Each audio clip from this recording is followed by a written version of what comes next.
Here it is. Here we go, Barflies. Welcome to the Barfly Tailgate Show. You already know it's live. It's done by Barflies, for Barflies, and all the other Bears fans out there. It's it, boys. It's winning in. It's all comes down to this. It's another nail biter. It's gonna be the Packers. Hopefully it's a nail biter. But it's us biting our nails. I don't even have fingernails anymore, man. This whole week has just been kind of crazy. I'm on edge. I'm not sleeping right. All that shit combined, man. And it's just, and then they had to go ahead and move us to the later game. But you know how it goes. It's Bears Packers. It's week 17. It's into the playoffs or going home. Or maybe lose and get a little help, but we'll go over all the scenarios. First, let me kick it around the room and introduce the boys. We got Mr. Ryan Badgley, Badge of Honor. Badge, what's up, man? Time for talk is over, fellas. All right, we'll see you after the. Oh no, I'm kidding. Yo, this is it. If you're a Bears fan and you're not fucking amped right now, ready to take it to the fucking Packers, all this other bullshit doesn't mean anything.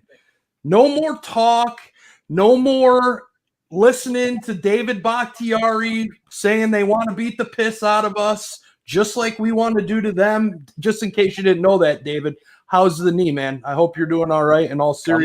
Come on now. Never want to see a guy go down like that, but, feel for the guy. Hey, that just should open things up for Khalil Mack and Robert Quinn today, fellas. Let's be honest here. Yeah. They're getting paid big money. Now's the time for them to put up and help us get this W today and advance us into the playoffs. Who, guys, there's a possibility if we win today, we see the Packers next week as well. So this could be 2 weeks in a row. Yeah, I know, man. And I don't wish that on anybody. I mean, it is the Packers, but you don't want them 2 weeks in a row, man. There's still, we'll get into it, but they're the number one scoring offense in the league. I don't want to see them 2 weeks in a row, but either way, we got to get through them today. Next, we got the bearded Bears fan. That beard is looking, you put a little pumpkin spice in that thing this morning, boy. That beard is looking extra hot this morning. Mr. Aaron Curran, AC in the place to be. What's up, man? What's going on, fellas? Tired, man. I've been racking my brain all damn week about this damn game. My Cats yesterday went 2-0. We finally found a way to win a basketball game. I know y'all don't give a fuck because y'all ain't from here, but it's big to me. I'm not gonna give a weather report because if it's the same, it's the same as it is rain. Yeah, I choose violence. But yeah, man, I this game has just been driving me nuts all week, and I'm blessed to have my job where they shut down for Christmas, so I've been off for the last week and a half. But with that being said, all week long I didn't have anything on my mind other than this game, win and you're in. You know what I'm saying? Like you said, Bobby, we can lose and get in with other scenarios, but to me, it's win and you're in. I'm not going to be like some people said, I don't want to back into the playoffs, but I'm like, you get in the dance, bro. I don't care if you lose and get in. It is what it is. I'm just ready. I'm ready for kickoff, and we're several hours away still. Yeah, if I'm gonna win the lotto, man, and it's off of a lottery ticket I find blowing down the street, I'm still winning the damn lotto. You know what I'm saying? Right. And then last but not least, we got Mr. Mike Schaefer. Mike, what's up, brother? What's up, fellas? Oh man, I'm still trying to get over Aldo calling me ugly on the New Year's show. The truth hurts, boys. The truth hurts. In all seriousness, you couldn't ask for a better scenario for Week 17, the last game of the season. It's Green Bay. It's for everything. Adrenaline is at 100 out of 10 right now in this household. You see Green Bay socks on the wall behind me. That's the phrase that pays today. All day long, I'll be yelling it, screaming it from the balcony of my place here in Chicago. On Tuesday this week, I got goosebumps for the first time. And this morning, I checked under my sweater. My goosebumps have goosebumps. So if you are not ready to go and ready to rip the door off the building, there's something wrong with you. You might have to check your Bears fandom a little bit. But wow, could we ask for anything more in a Week 17 final game of the season for everything, with everything on the line? My God, am I ready to go? Let's do this thing. I know, man. And I know we've said it time and time again, but it's like, this is the game of games where you want that stadium packed, right? You want that Bear Raid siren going. You want that tunnel, that echoing of Green Bay sucks, like blowing through the tunnel. Like this is one of those games, man, where I feel not having fans in the stands is really going to hurt us. And it does change a game. It does change everything up, man. But either way, like everybody said, it's winning in. We have to get there. We have to, and just like what a statement game it would be to come out and just blow the doors off the Packers today. You know what I mean? And just like show people that we belong in the playoffs. Remember all that paper tiger stuff from the first couple of weeks? If you get in on a limp, like, this week, we're right back to that. You know what I mean? We're right back to that. The last 4 weeks of plus 30 points doesn't matter. But if you go in today, you score plus 30 and you just blow the damn doors off the Green Bay Packers, the Bears will be a team that's, maybe more respected than what they currently are to limp into the playoffs. I witnessed Ryan Clark earlier this season from ESPN say Allen Robinson's not a number one receiver, to this week completely flip his comment over and say, hey, I was wrong about Ryan Clark, or I was wrong about Allen Robinson. This guy is a number one receiver, and he clearly is wrong. Yeah, kudos to him for recognizing that. I think you're a couple years behind that, Mr. Clark, but kudos to you for owning up and recognizing it, and also recognizing that if this Bears team does get into the playoffs, they're a team that other teams don't want to see. And I can't agree with him 100% more on both of those points, because you've got a team coming off a 6-game losing streak that's won 3 in a row. And when is the best time to get hot, fellas? Right towards the end of the season, because you can run with that for right up, it could carry you far into the playoffs. There's going to be bumps in the road. Mitch may throw an interception, guys, but guess what? We can still win. It's okay. It's all right. This game is all about execution for this Bears offense, defense, and special teams. They have to execute like they've never done before. It's got to be perfect today. Yeah, and that's, I won't even call it a bold prediction, but that's what I was going with, is Mitch having a 0 turnover game today. And then, like you mentioned with A-Rob, I know last week we did the one of the autographed ball giveaways. We're going to do it again this week, so stick with us on the show. We got our signed A-Rob football, so we're going to give one of those away again today. But speaking of friend of the shows, we have another friend of the show joining us today. His name is Mr. Terrence Young. He's a diehard Bears fan. You guys have seen him. He's been all over. There he is. He's been all over. You always see him on there. He announced a draft pick of Mr. Riley Ridley. And, he's here to bring the Bears fandom. And Terrence, what's going on, brother? How you doing, man?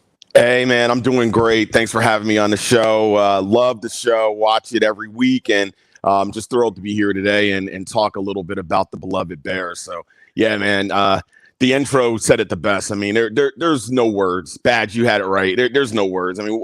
What can you say about today's game? It's everything that we've always had. It's everything we've always said as Bears fans. Lifelong Bears fans. Today is the day. So it's the adage, put up or shut up, and we're certainly going to put up today. Yeah, props to you too for wearing that jersey today. I think that's the right number to be rocking. With being plastered on the field today. What a way to honor a legend, but love to see you rocking the 40, my man. Hey, man, I appreciate it. Absolutely. Got to represent the Kansas Comet today. Definitely hearts are going to be super heavy. Bears are going to be coming out hitting harder than they even normally would today with Gail on their mind. So, yeah, it's just another testament to this great organization and just more motivation to beat the Packers. It is, man. And going with this, man, and the motivation to beat the Packers, It's been a rough year, right? I mean, we've had some ups and downs. We've had a lot of uncertainty. We've had, the back and forth with Mitch and Nick. And I think all of us I think the majority of us here were always in Mitch's corner. And then when Nick was brought in, you were like, hey, if that's what the coach thinks is best for the team, then let's go with that. Right. How has this roller coaster of emotions for you this season been so far, man? Let's see. I've been a Bears fan since I was 9 years old, 2 years before the Super Bowl. Yeah. It's pretty much just the way it goes as a Bears fan. We all know, we ride that roller coaster, but you said it best, Bobby. I mean, really what you're looking at is, you have faith in the coaching staff, you have faith in the organization, you have faith that they're making the right moves. And when they switch quarterbacks, I was always in Mitch's camp. He's a guy that I always wanted to believe in, and I still believe in, and I thought he still is the best option, was the best option, will continue to be the best option. But when we brought in Foles, I looked at it as an opportunity to maybe just get a spark. We rattled off a couple of wins, but then there's that roller coaster. We started coming down, and some of the failures that Foles had that Mitch was able to utilize there being his legs and being able to escape the pocket when things break down. Foles couldn't do it. That proved to be a detriment to the offense at the time. But, hey, that's what teams are about, right? Like, it's not just high and glory, every single game. I mean, even Kansas City has their bumps and bruises here and there too, as, great as they've been playing. But, you still look at any team and you're going to have your ups and downs. And, yeah, we had that lull. But you know what? We're playing the best football right now in all of the National Football League, and that's what's exciting. We're playing best football at the right time. Yeah, that's spot on. And speaking of roller coasters, this new post-COVID or COVID world we're living in has limited a lot of travel and made things a lot different. You've got some well-documented travel history associated with the Bears, whether it's going to Mexico, going to the functions, home games, away games. How has this new world that we live in affected the way you consume, you watch, you follow the Bears? Any new traditions?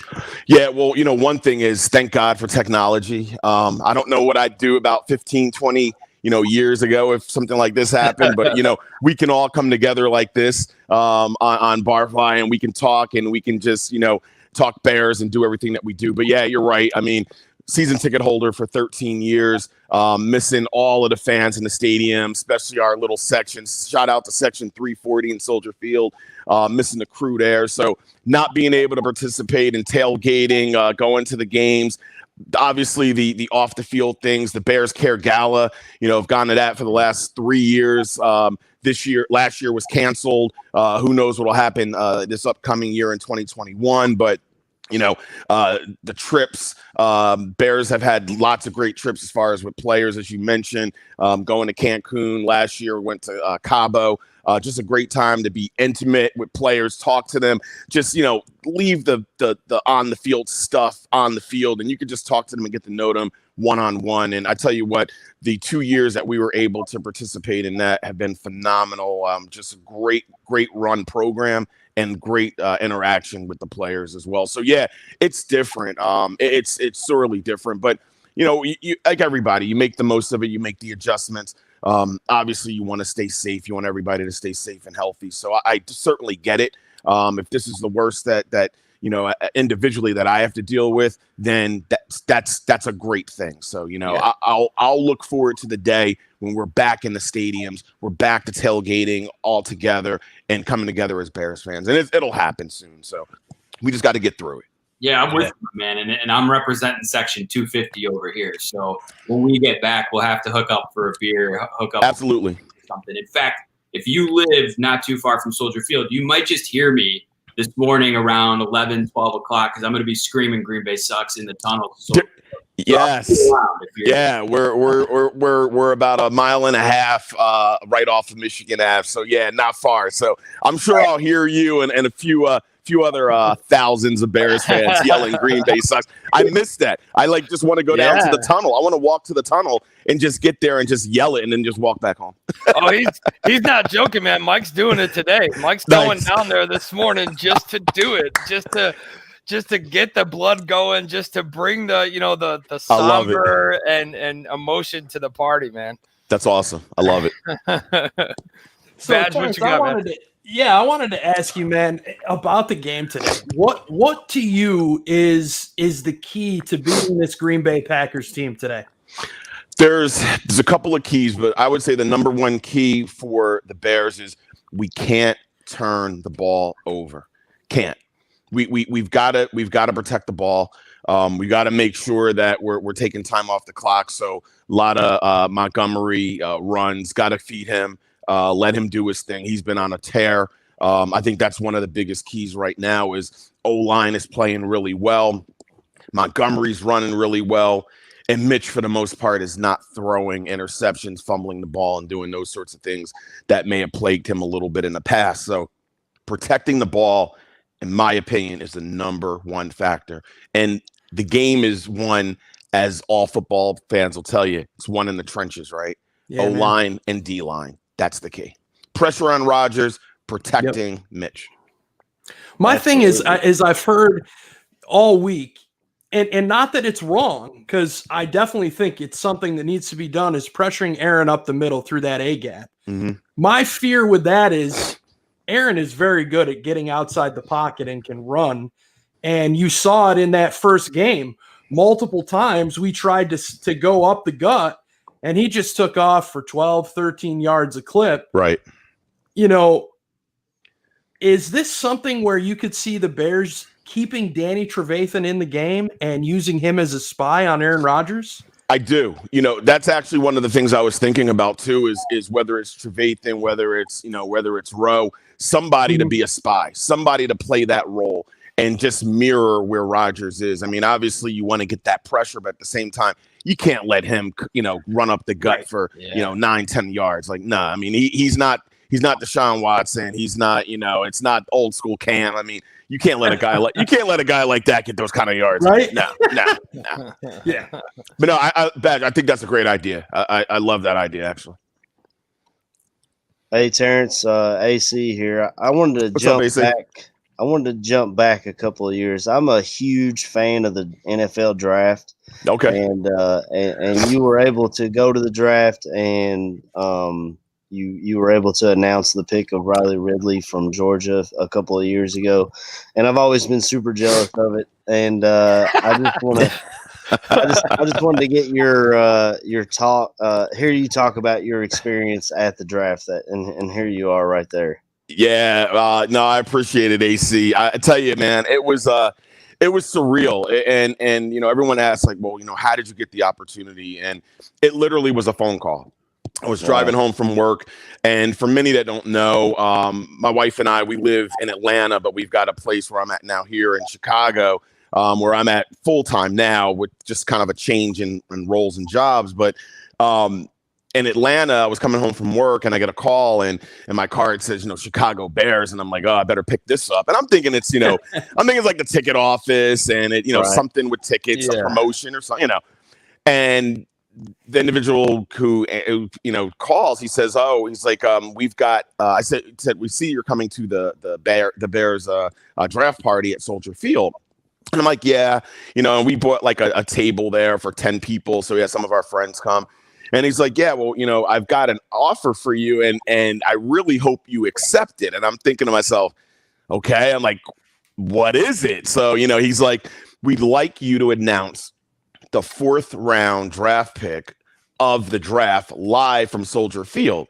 So I'm sitting there and I'm like, yeah, I'll certainly do that. So he goes, let me check my schedule. Yeah, let me check my pulse and schedule. I'm like, both are good. The pulse maybe not so much right now, but yeah, the schedule is great.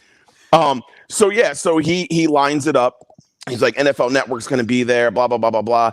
So fast forward, we get to the night before, and I'm sitting there like days before, just kind of getting in my head what I'm going to say, but they don't let you really go off script a whole lot. You can do a little ad-libbing, but they literally keep it pretty tight in terms of what you say. Because you can imagine people get up there talking for 15 minutes. Like, no, like we got a show to run. This is millions of people are watching this. So anyway, we get to Soldier Field.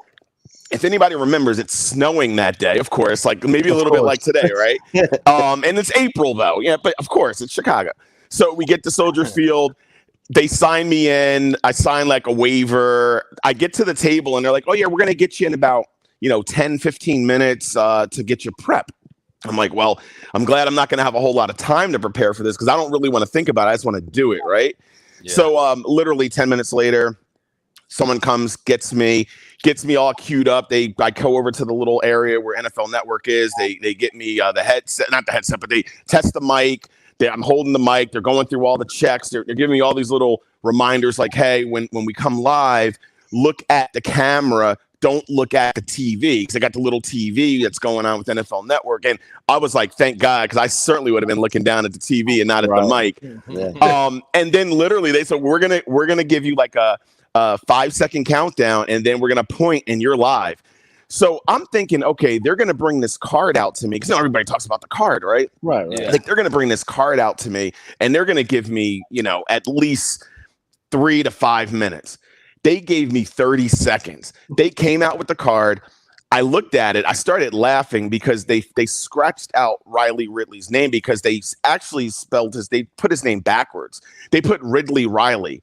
And then they had to scratch out the Ridley and put Riley and then Ridley. So I was laughing because I was like, first of all, he's UGA. So I'm like, okay, I'm a Bulldog fan for college football. So I was like, okay, I've seen most of his games that he played in college, obviously following Georgia, being from Georgia, not originally from Georgia, but living in Georgia. I was like, this is just the perfect setup. Like I'm announcing Riley Ridley to the Chicago Bears. He's playing at University of Georgia, lifelong Chicago Bear fan I am. And yeah, there you go. So literally like there have all the people lined up, as you can see there. My wife's there with the Bears white T-shirt on, and just we had a blast, man. But I was so happy because I did my pick early on, and I didn't have to prep, didn't have to worry about it. Got it done, and then got to just enjoy all the festivities at Soldier Field. So it was awesome. Yeah, that's awesome, dude. Yeah, thanks, man. Experience, man. Yeah. That would be peak Bears fandom, but you've done so much stuff. Where does it rank for you? Is that your number one? I would have to say that that's number one. I don't think that there's too much more higher than that, other than if I was old enough at the time to go to the Super Bowl in '85, played in '86 in New Orleans and see Super Bowl 20 live.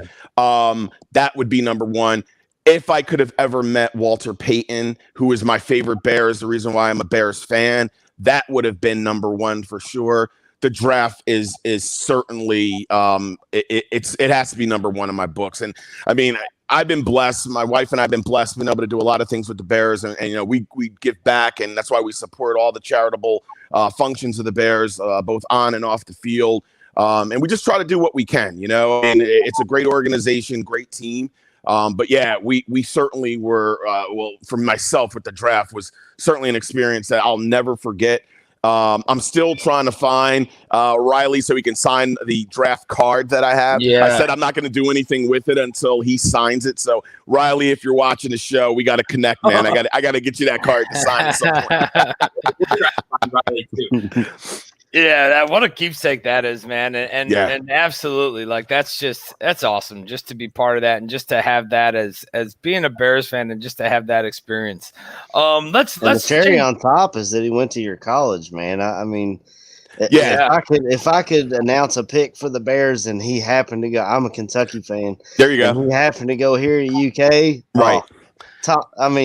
Bears fandom just over the edge. Right. Yeah. It's just so many things just crossed and just came together like just the perfect alignment. So that's what I chalk it up to. Just perfect timing.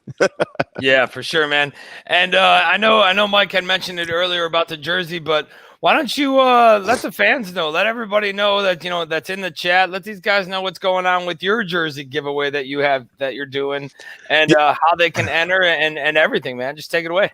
Yeah, no, I appreciate it. So, yeah, I was talking to my wife and, I've got a plethora of jerseys just through the years of buying, collecting, so forth and so on. And when I thought about it a couple of weeks ago and I said, I really want to do kind of an end of the regular season jersey giveaway.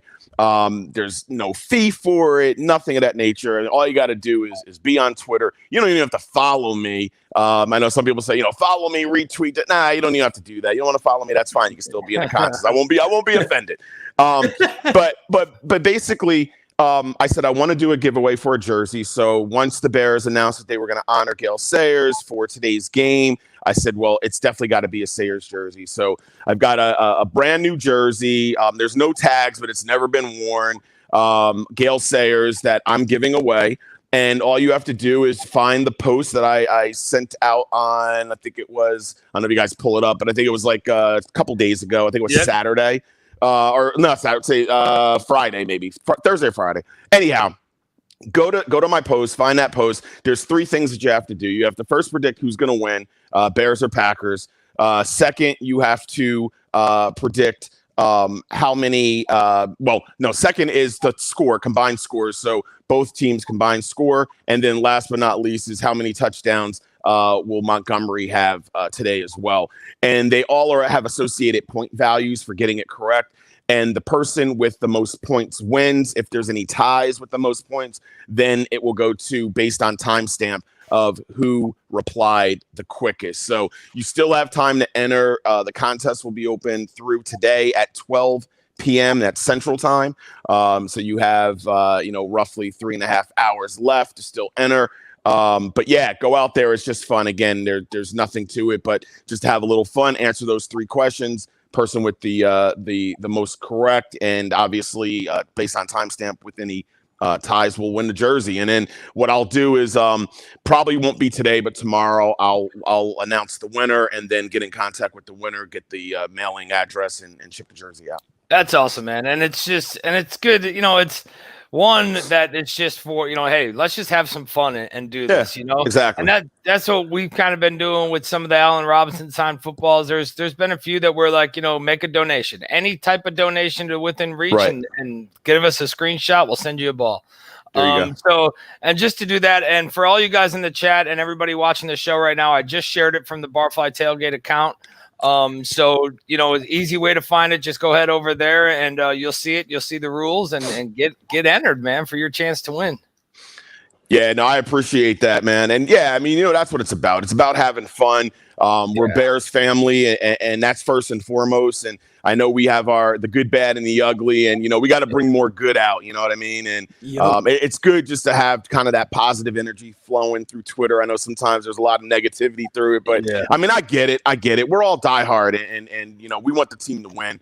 And nobody wants the team to win any more than any of us. So let's just keep doing our thing. But yeah, I appreciate that, guys. You guys are doing awesome work. So it's good to see. Real good to see. Terrence, man, I got to actually, I don't know if you remember, you may not, but I actually got to meet you and your wife at Bears 100. I actually stood in line with your wife waiting to meet Mike Brown. Yes. Yeah, I was going to say the Mike Brown autograph. Yeah, for quite some time. I think you were waiting on Khalil. I was on, I was going to say it was either Khalil or Devin, but I think it was Khalil. You're right. Yeah. I mean, it's crazy, man. I got to meet you. I got to meet Mike and his dad there as well. Yeah. Just such an awesome experience that the Bears put on that was fun. But, it was such a pleasure to meet you, man. I have my last question that I have for you is I actually have 2-parter. Okay. I need a bold prediction for today's game and your score prediction. Okay. Bears win without question. And we're going to, again, going back to what I said, the fundamentals, no turnovers for Mitch, winning the line of scrimmage, both offensively and defensively. Bears 27, Packers 20. Yeah. Hell yeah. I love it, man. Yeah, man. Awesome. Is that your bold prediction though? Is that a bold prediction or is that just a score prediction? Well, I guess that's my score prediction because there's nothing bold about it because we're coming in this game with fire, and we're gonna take care of business. So, I guess the bold prediction is that the Packers are gonna hold us to under 30 points because I mean, we're just tearing them up, Yeah, I mean, offense a little bit off, only 27 today. I'll take it though. But I'll say bold prediction. Allen Robinson goes off like he's never gone off before. Nice. And what that means, that could mean 2 touchdowns, 3 touchdowns.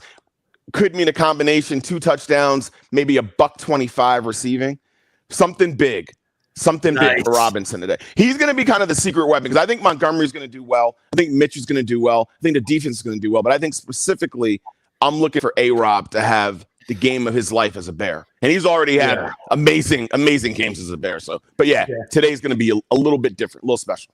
I know, man, and I hate to drop the mood in here, right? But I was thinking, he always does it.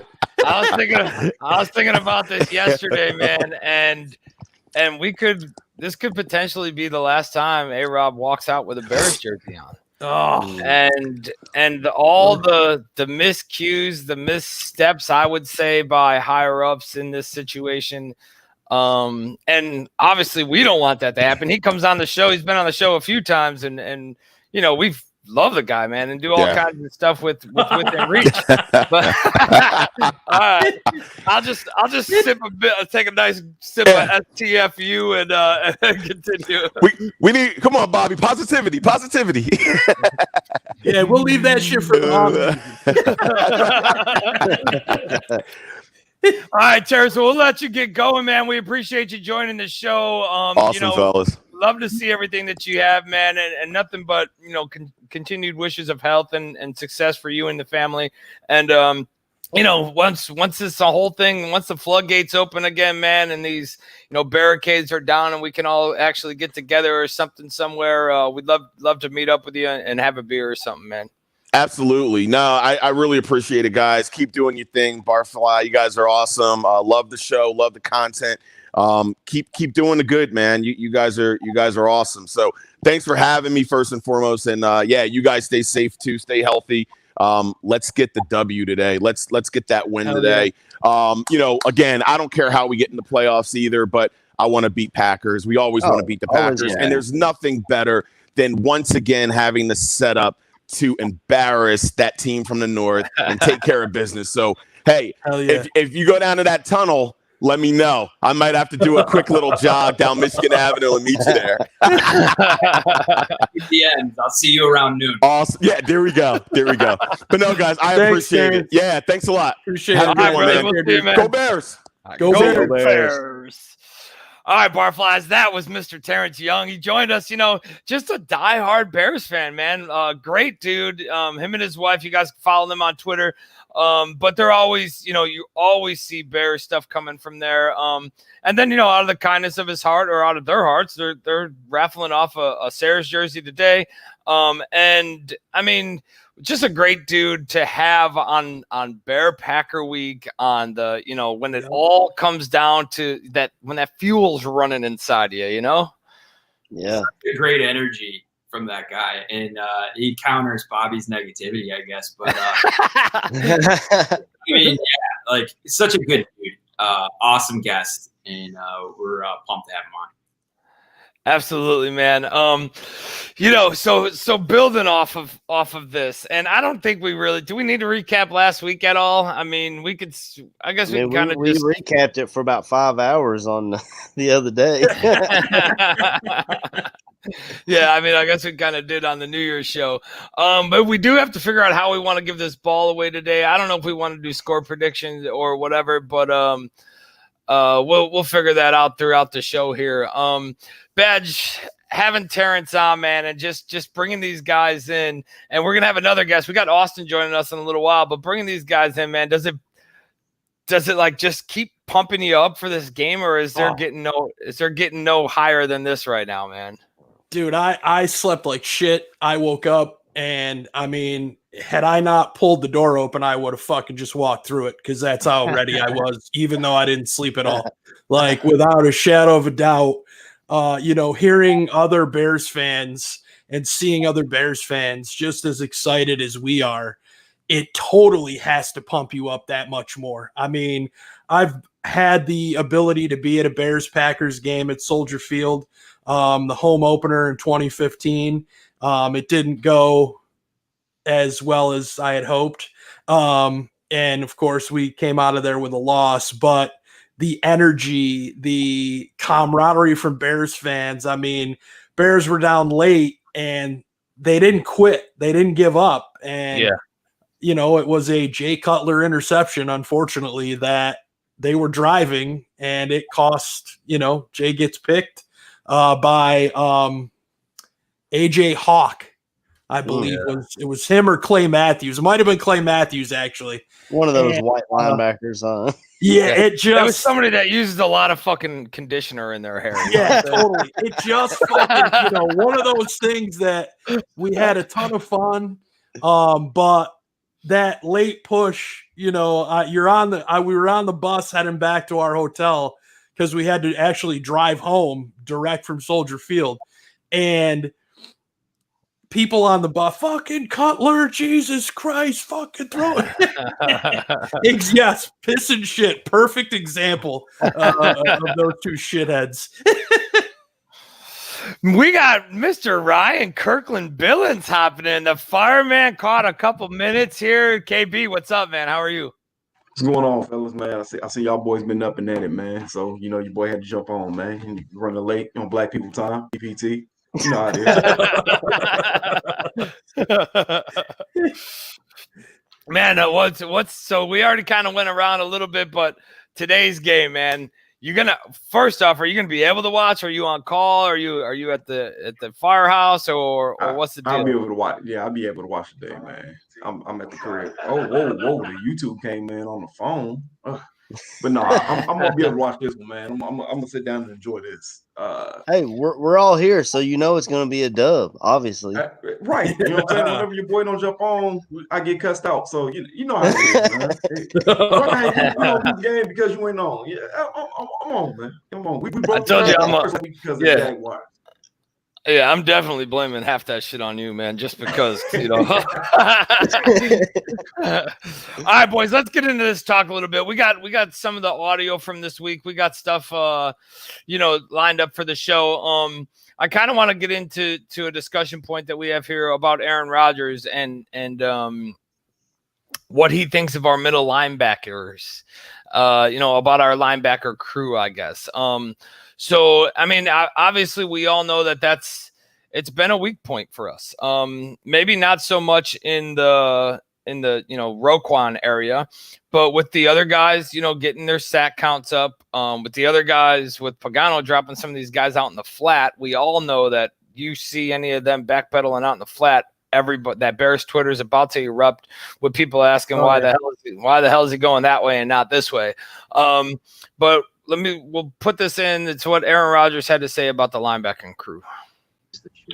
Yeah, I mean, this is one of the best, if not the best, group of linebackers. I've always been a fan of Danny. I think he's a great tackler, a downhill guy who brings it every single time. And Roquan is just so talented sideline to sideline. He's a dynamic player. Been ascending since he got there. I remember he was holding out, and we were kind of, hoping they wasn't going to play a couple years ago, just because you knew the talent level that he had. But he's a special player. Hakeem is just a difference maker. He's a big body inside who just does so many things. He's so stout against the run. It's hard to move him.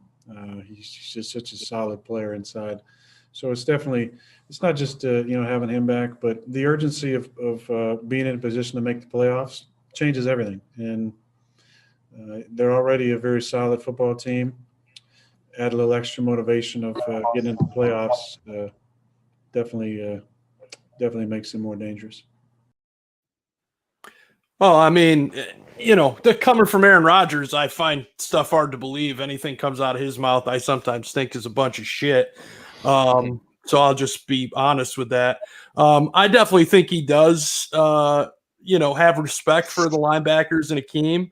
I'm rocking 96 today because I fully expect Hakeem to get in there and bust him in his ass right out the gate. So I'm really hoping that becomes the case. Aaron Rodgers is Aaron Rodgers. People, he's a phenomenal quarterback. I hate to say it because of the colors he wears, but the guy is one of the top quarterbacks in this game. You look what he's done this season. He's had a phenomenal season. What more can you say about him? Granted, he's only got one Super Bowl in Green Bay. Brett Favre had the same thing. You know, this team, it looks primed right now. I mean, they've got things working really well on both sides of the ball. They've got an excellent kicker in Mason Crosby, who, yes, he's had some issues in the past, but you know, in big games, Mason Crosby's been lights out, and Aaron Rodgers in big games has been lights out. This is going to be tough for this Bears team today, but I think the Bears are ready. I think that first game was a fluke. And, you know, if I'm Green Bay, yeah, you guys have talked a lot, but I got to believe they're a little bit nervous going into this game today. Yeah, I agree. That's high praise from Aaron Rodgers. Like you say, you can't believe everything he says. That might be true, but I mean, he's a Hall of Fame quarterback. There's no other way to say it. And for him to be able to speak highly of people at different levels of our defense, and you're wearing 96, which is perfect today. I agree with you. I think he's going to have a big game, and it all starts up front. So we've been saying it. You got to get pressure on this guy. You can't let him just, like the last game, you said it was a fluke. That's what made it fluky, is we were rushing 3 guys. So he just got to stand back there and scan the field and just wait for one of his guys to cut right and get open. And, you know, Rodgers is a surgeon. He's just going to – his accuracy is just always on point. Yeah, and I feel like this entire defense is going to be playing with a chip on their shoulders, the size of the city of Chicago, the size of Soldier Field. They got called out after that game, you know, and I think every single player, Danny T, Roquan.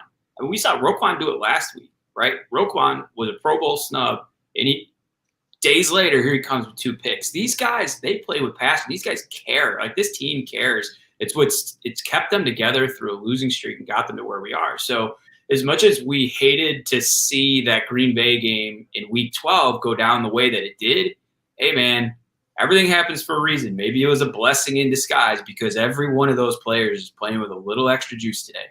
And having Hicks back, we talked about, I think before that game, not having him there, you're missing the heart of the defense. We got him back today. There are a lot of things that have changed about the team, obviously, since that week 12 game.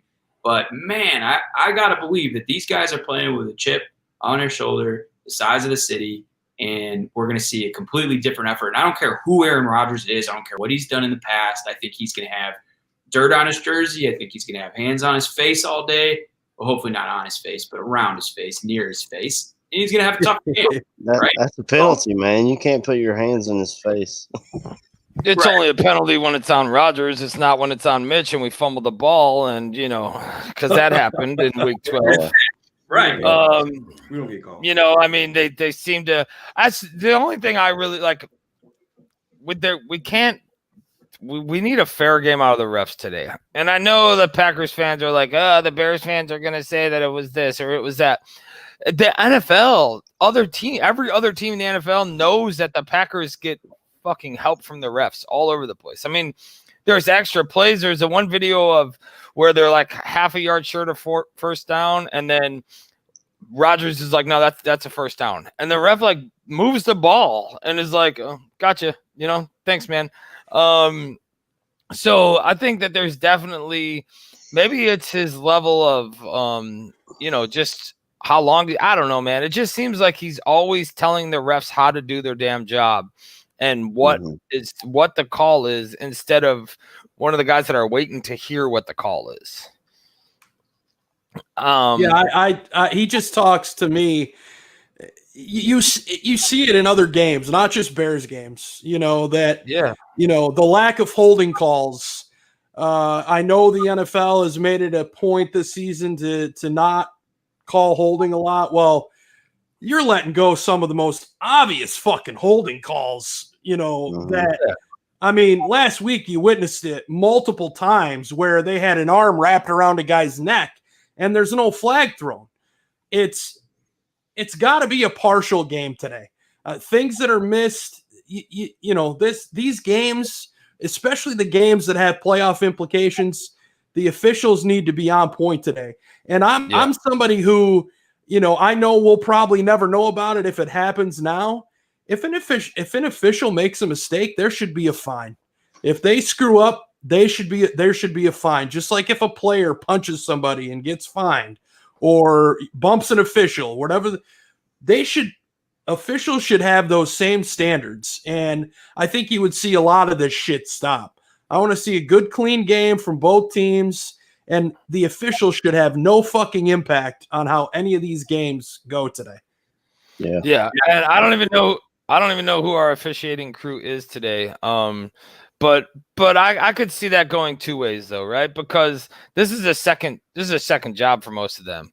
For everybody in the chat, I don't know if you guys know or not, but most of these guys are like lawyers, doctors, or have some sort of main profession. And that's the main problem, I believe, with NFL officiating, is that it's not their number one job. Like, these dudes have their bread and butter, their main money that comes in, so they spend less time knowing the rules or studying the rules. Like, they take the test and that's it, right? Now I'm an official. Which crew am I on? Cool. And there's less time going over the game and doing everything like that. So I feel like if this was a head job, if this was a number one job for these guys, that it would be more important to them. But I mean, that's kind of just going down the rabbit hole of the whole officiating and all that shit. So Craig Worlstad is the referee today. Is he the head referee? I don't even know who that dude is.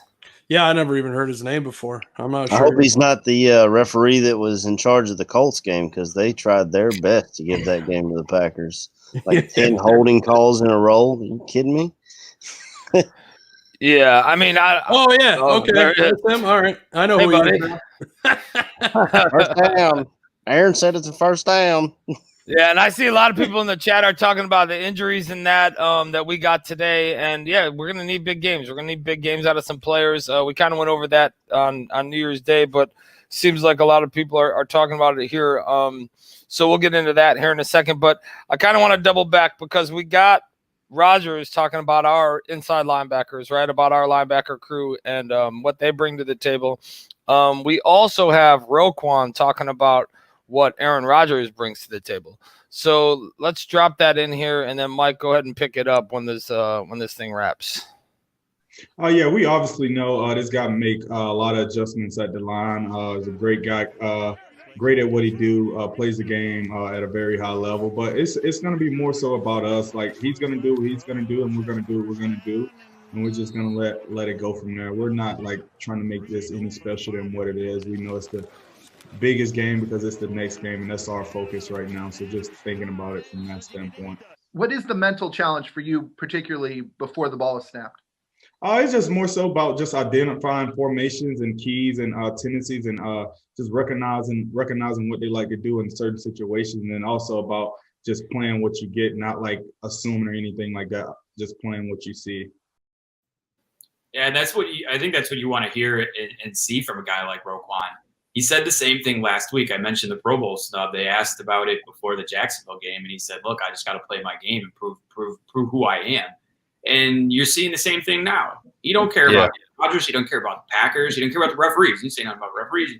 They got to play their game. He's got to play his game. And if they win, they play the game that they're capable of, they can win this game. He knows that. He's a Pro Bowl caliber player that, I think if he steps up, we're in really good shape today. I don't care who the quarterback is on the other side of scrimmage.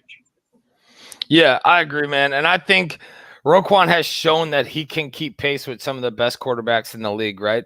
And we all know that it's a chess match. The quarterback's over there calling an audible. Roquan's over there doing his thing, right? And he's shown that he can do it, man. Obviously, he's not the one that's bringing that's calling pressure or bringing the pressure from one side or another. But I think it's definitely that he has the mental aptitude that he's able to keep pace with these guys. And I feel that it's he's just gonna in a long line of lustrous middle linebackers that Roquan is filling that piece for Chicago, and he's just ready to bring it today, man, and prove it. AC, I see you smiling, man. What you got? You don't like that long line of middle linebackers or what? Uh-oh. I think we lost. I love the long line of middle linebackers and some Roquan. You got to be on the line. AC, we lost you, man. You're breaking up. I mean, I know you love the long line of middle linebackers. I don't know if you love the online of middle linebackers because I feel like we just lost you. Yeah. KB, over to you, man. What does Roquan got to do today in order to seal the deal to get these Bears into the playoffs, and how does he, hype this team to get it going, man? It's simple and put, bro. You got to be a menace. That's what it comes down to. You got to be all over the field. He has to be in the backfield. I want to see blisters today, man. I'm sorry. Tampa Bay gave us the recipe. 47.6% being blitzed against Rodgers when they played Tampa Bay. Roquan needs to be flying up the middle, coming off. I don't give a damn. Put him on the edge. Let him go off the edge. I don't care where you put the dude. He needs to come after Rodgers. He needs to be a menace. That is how you beat Green Bay. Make the dude uncomfortable. Hell, shit. I don't care if he tripped over a guy and his knee popped. I don't care. I'm not a Rodgers fan. I don't care about wishing bad things on him. But it comes down to, it's simple and put. Just be all over the field, man. Do what you do. We all know he's instinctive. We all know that he likes to be all over the field and make plays. That's what he has to do today if this defense stands a chance. I couldn't agree with you more, KB. I mean, to me, you've seen Roquan, whether it's a scheme blitz or him recognizing that the coverage is good and he breaks in and makes a play on the quarterback. You saw it a couple weeks ago. I want to say it was Detroit, but I'm blanking for some reason. AC, let's get your thoughts since we lost you there for a minute. Well, I was connected to the router and it kicked me off, so I just connected straight to the modem. We'll see if it works out better. I like to call Roquan the silent assassin because he's not loud. He's not a rah-rah guy, but he just shows up, does his job, and gets it done. And I think he is probably the best first-round pick Ryan Pace has had, and I think that will continue today. And you need him to. The way he moves sideline to sideline with his speed and knowledge of the game, it's top notch, and he is definitely a Pro Bowl snub. But he's not going to worry about that. He's just going to go out there and do his job like he always does. Yeah, I agree, man. I think to me the linebacker core and these guys right here, these are the guys that need to really bring it today in order to shut this down. Now I know we need the pressure up front, but with Hicks, with them, Mac, I mean, I guess you could say Quinn, but that should just be a given, right? Nichols, and it wasn't last game. There was I think we only got like maybe one pressure in week 12, if any. It was I don't think we had any, dude. No hits. Yeah. Yeah, no hits. And it was a 15-yard penalty. He touched him with his hand. Right. That's the only time I remember Rodgers getting touched. Yeah, exactly. And I mean, for the guys who really need to step up today is that defensive line, but the guys who are win or lose, I believe, is the linebacker core. Those are the dudes who need to bring it, who need to. I mean, they're going to be in coverage. We all know that. We can say we don't want to see it, but we know they're going to be in coverage. We know Danny T probably shouldn't be in coverage. And it's a piece that we've seen get attacked throughout this season, and it's not something that we're looking for. But Hicks did, Chuck Pagano did come out and say that there's a little different look for this defense, and that he sees something different in his eyes. Now, I wish Chuck's eyes worked, that good when he was talking about, coverage and stuff like that. But we have a little clip He should put his fucking glasses on. Yeah, we have a little clip here of Hicks talking about what Pagano sees in the defense's eyes. So let's drop this in here and then go from there, fellas. Light switch on. We're all the way up. Brightness in the room, no dimmer. We want to play football. We're excited to play this game. So I would imagine there is some different looks in some guys' eyes. For me, it's a week-to-week thing. Coming, starting on Wednesday, you start getting geared up. You start understanding what they got going on Thursday. you're feeling it out. Maybe you're working on your pass rush, but by the time Friday comes, you got to be ready to feel it. You got to be ready to feel it, get your rest on Saturday and ball on Sunday. It's a formula and it's a routine, So I would imagine this time of the week, guys are getting pretty excited. Do you feel more adrenaline than usual, or is it the same? Like you prepare the same? I'm always up, man. I keep a high level of just going. Yeah, Keem is that statement does not shock me at all. He definitely always has high energy, and this is why he is, to me, the leader of this defense. He's your vocal guy. He's your guy that, man, when he makes a play, you see everybody on that fucking defense running to him, celebrating with him when he makes a play. And we are going to need him today up front to make an impact. I think you said a decent season. I still think he's a little hurt from that hamstring. But I think all that is off the table today. I think he's going to go out, and I think this Bears defense is going to show the Packers what their defense was really meant to be this season, without a shadow of a doubt. And it all starts to me up front with Akeem Hicks. Well, he didn't play in that last game, so he's just itching to get after this Packers team. He is.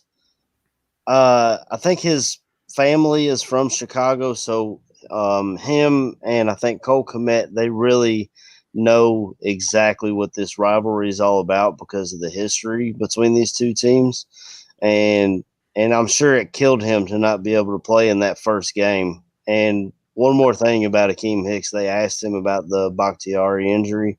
I don't know if Aldo has that clip or not, but he was very classy, and he was just like, I'm going to show up and do my job, and I'd rather not speak on what's going on with David because he's hurt. And every NFL player knows what that's like, or every football player, period, knows what it's like to want to be out there with your teammates, and you can't because you're sidelined with injury. You guys have probably lived through it too. As an athlete, even in your young days, if you were hurt and couldn't be out there with your teammates, I think that's worse than, anything. And it has to be difficult for these guys that want to be out there fighting and not able to do that. I mean, I fucking was injury prone. I'm 41 years old and I've had fucking 13 surgeries from playing sports. So, I feel for David Bakhtiari. I totally do. To have that happen at this point in your season, and you guys, the Packers. I mean, you're in good shape. You're sitting in a good place. You win. You've got the number 1 seed going into the playoffs, and now you lose the guy that's protecting your franchise quarterback. Yeah. That's a huge blow for a team, but that's not going to change what the Packers have done so far this season. That's just going to make it a little tougher.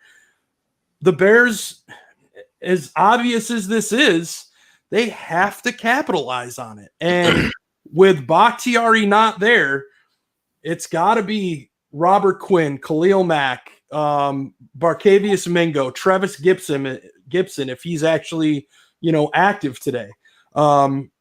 James Vaughters, if he's back and active today. This is something that has to happen. And if you guys look last week, I know we didn't touch on the Jaguars game today because we touched on it on Friday's New Year's show, but we didn't get to Mike Glennon an awful lot. And the Jaguars are 1-13. So and they didn't have their starting running back. We have to get pressure on Aaron Rodgers today. And if it has to be sending multiple looks at that left tackle on every down, fuck it. We got to do it. It has to happen today. Yeah, not just the Bakhtiari situation, but I think you got to believe that the Green Bay Packers have some NFL-ready talent that's ready to step up and step in. Look at our draft well. That's what the Packers do. Yeah, so anybody that's looking at the injury is okay, that's how we're going to win the game. There's no shot. But the Bears have to win the one-on-ones all across the trenches, not just at left tackle or I think he plays offensive tackle on the left side, not just that position, but all across the line. So for everything that I'm hearing about Bakhtiari, everything that I saw yesterday, the day before, like, I think we have to remember that the Packers have NFL ready talent, just like we did with Mustapher and Barrs stepping in and stepping up. So yeah, but I do feel that of course that they have talent to play there, but I think it's Bakhtiari to them is kind of like Akeem to us for this defense. That it's the energy that's brought to the game, it's the leadership that's brought to the game, and that's definitely gonna be missing for them today, right? And I think he just brings a different attitude, like Kyle Long used to bring to the game. Just a different attitude for the offensive line that they're going to be missing today. And what better time to see Aaron Rodgers throw a tablet across the field, right? Yelling at guys on the line because they're getting just beat, and blown off the ball. And that's what we need, man. We need these guys. We need this front. And that's what I was kind of getting at. We need this front to step up with these big names. And I get it. Yeah, cool. You're taking this guy, you're taking that, but they're still moving the ball down the field. Like Badge had mentioned, Mike Glennon. Mike Glennon marched down the field on us, and it was ugly. I mean, it was just straight ugly. Yeah, and if you let Aaron Rodgers do that, he is gonna just tear this shit apart, man. He is gonna tear this microcosm of that first game, Bobby. I mean, that's what he did that first game. Those first 3-4 possessions, they marched right down the field on our defense. Yeah, like we weren't even there. Yeah, definitely, man. And then, I mean, if you get no pressure, and then you got Vildor and Shelley back there filling in for Jalen today, and Buster. I mean, these guys they're gonna need help from the front, man. They're gonna need help from the front. Maybe we see one of them come out and just kill it today. Hopefully, I'll tell you my bold prediction now is Duke getting a pick. But I'm just saying that I think the added pressure is what is going to be needed to help those dudes and to make them get in that feel for the game, because we all know that as a player or being back there, when you start to get tore up, man, it's the mood kind of changes. And here's Glennon. I mean, Glennon sat back there. That whole pocket is clean, man. And look at I mean, this dude's got time. And he's able to go through reads and pick who he wants to throw to. And there's no like frustration, or he's not flustered back there getting it. If we let this Green Bay team do kind of what Jacksonville did here, here's another 3rd and 5, kind of what Jacksonville did here, the 1-13 Jaguars, we're going to be in for some trouble, man. And I just feel like this defense, they need to coincide with this offense. The offense has found it. They found their fucking energy. They woke the fuck up, and that's what we need out of this defense. Yeah, and a big thing that I was noticing there on those highlights that worries me is the way that running back was able to gash us. And, I mean, that running back was a guy that they pulled him out of the ticket line coming into the stadium and were like, hey, you want to play some running back for us? And he was just able to gash it. The way Aaron Jones has been tearing people up this year, it's going to be a task. I see a high-scoring game. Maybe that's just me, and I'll save it for my bold predictions, score predictions. But the defense hasn't been excellent, but they've stepped up when they needed to step up. And to me, that's what championship defenses do. They're not – if you watch the Chiefs play, or if you watch the way the Patriots used to play, they're not shut you down all day long. They're – okay, we need to step up here and give our offense the ball back and give them a shot. I don't know what that noise is in the background, but somebody's got something. Oh, that's KB. You got fire trucks and shit fucking turning on over there, man. Like, I was like, what the hell is that? I thought I was losing internet again. It's back again, man. I don't know what you're doing over there, but it sounds like a lot of fun.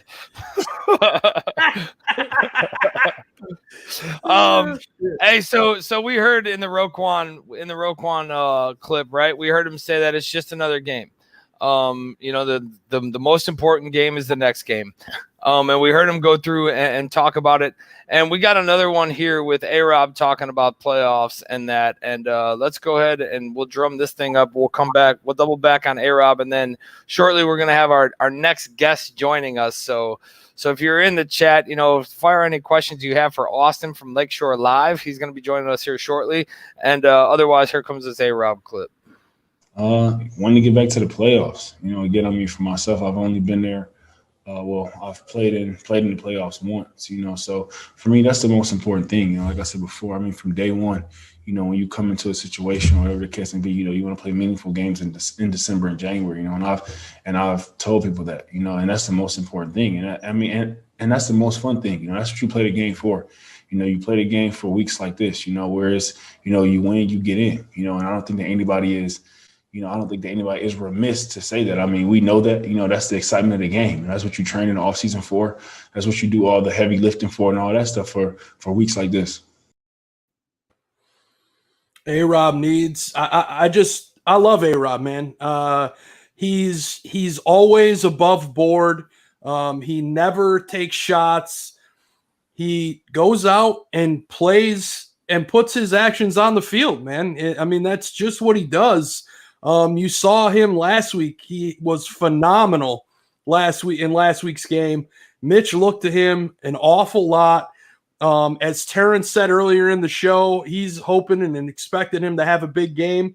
I totally agree with Terrence. I definitely think that if we follow the makeup offensively that we've used over the last few weeks here, get this run game going, I think Allen's going to have a big game. And I think Mitch is going to have a big game with Allen as well. And I'm excited, guys. I know you guys in the chat are excited as well. I'm excited to hopefully get Allen another opportunity here to get into the playoffs and maybe this time do some damage. Yeah, he deserves it too. There's not too many players in the NFL that have worked their asses off as much as him and just not had a surrounding cast. He had a great defense in Jacksonville, but nobody to throw him the ball. And he saw sort of a similar situation here in Chicago. There's nobody that deserves playoffs more than A-Rob. So you'd love to see him get in with this team. And, whatever happens after this year is going to happen.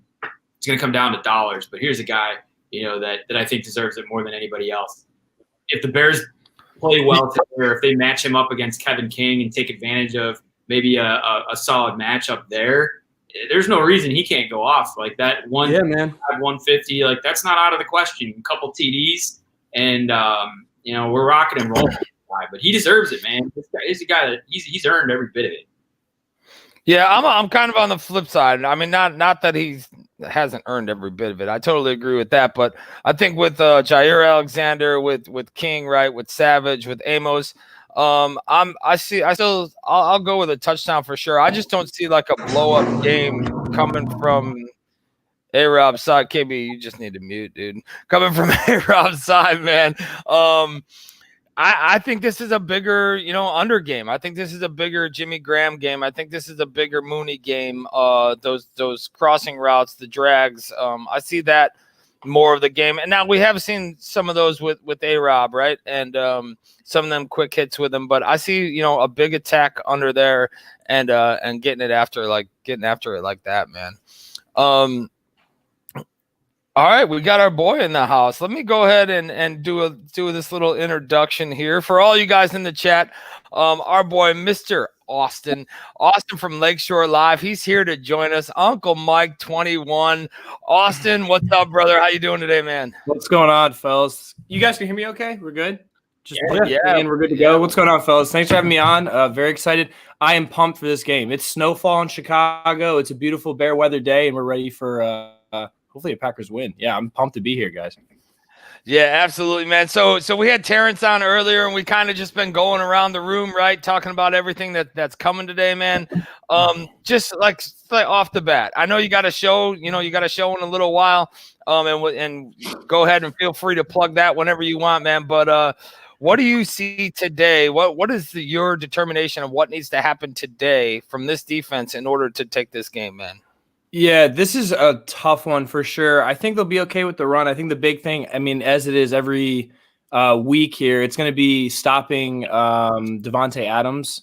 So with no Jalen Johnson, that's going to be even a tougher task. I think the thing for Chuck here is to make sure that he matches up at least Roquan on Devontae Adams if they're going to be doing a linebacker wide receiver mix there, because I know Adams is all over the slot. He's outside as well. So if he has to be matched up against a linebacker, which I hope it doesn't happen, it's got to be it's got to be Roquan who's better in coverage, and then you really have to make sure that you're putting pressure on Aaron Rodgers. That's the thing that we didn't get last game, and we haven't really seen in a while. So if this team wants to win, you have to put pressures on Rodgers, or if you give him the time that we had or that we gave him last matchup, it'll be a nightmare. So you have to get to him. I know Chuck doesn't like the blitz, but you got to blitz him today. At least 5 throw him off. But you got to be aggressive. I mean, it's do or die today. So you have to be aggressive and you have to get pressure on Aaron Rodgers. There's no doubt about that. Yeah, and coming from Chuck, obviously when he came to the Bears, the very first thing that I remember him saying is when you have a guy like Khalil Mack, you got to get him going this way and not so much that way.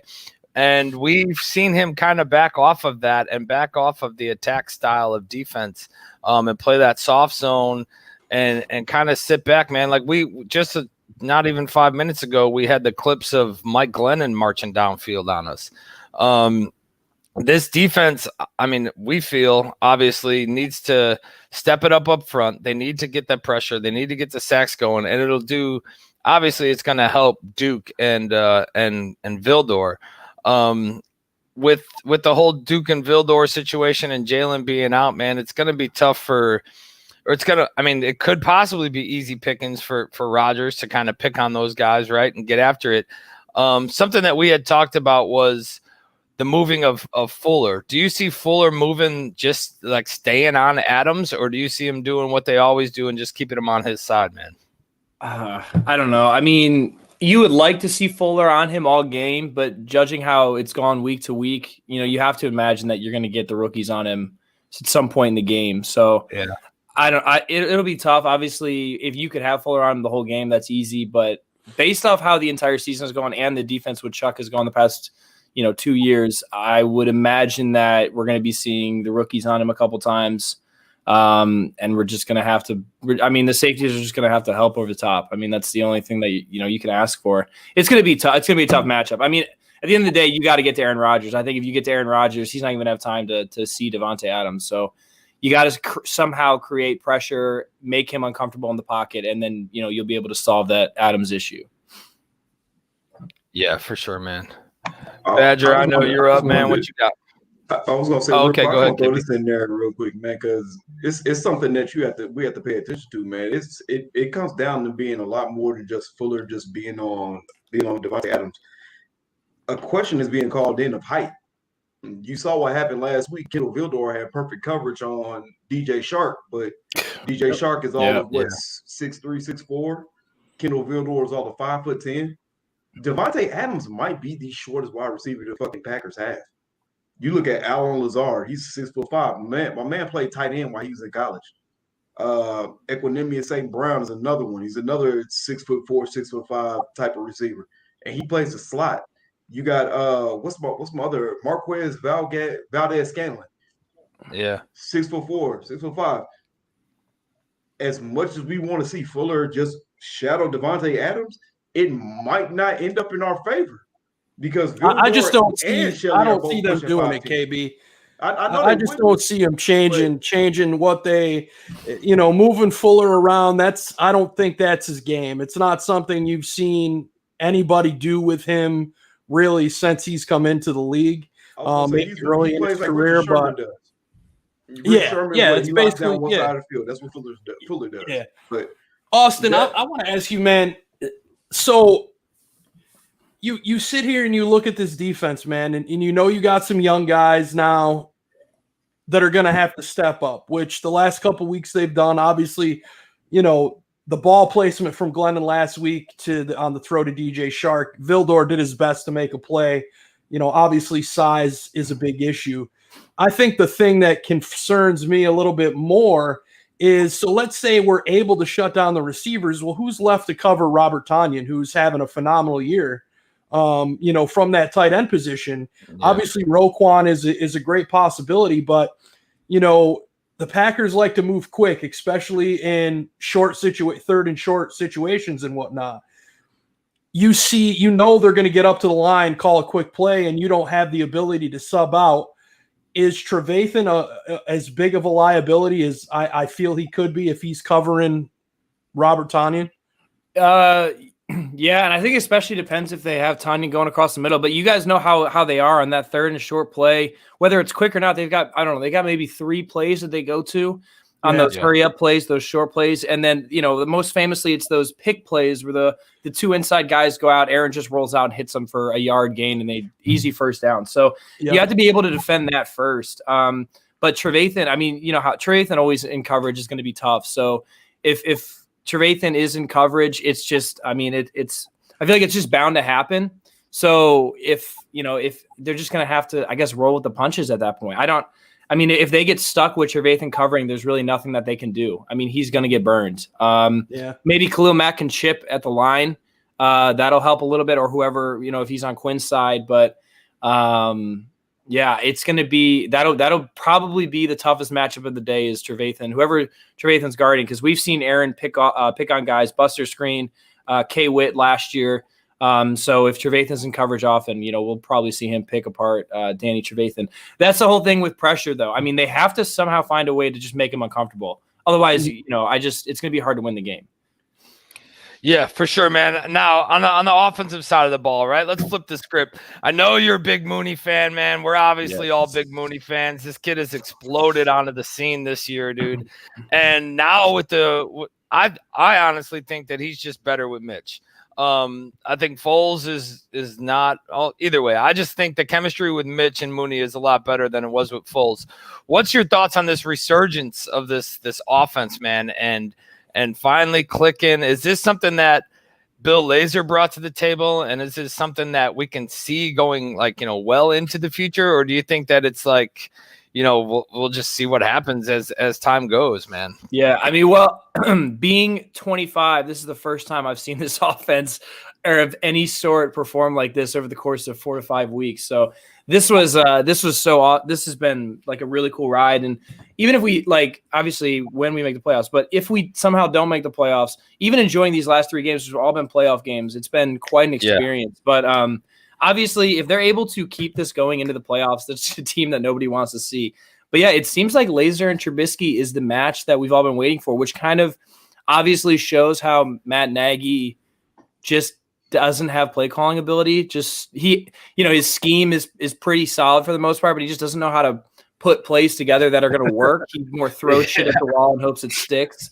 So, AC, that's an AC comment. You didn't even know that, did you? Yeah.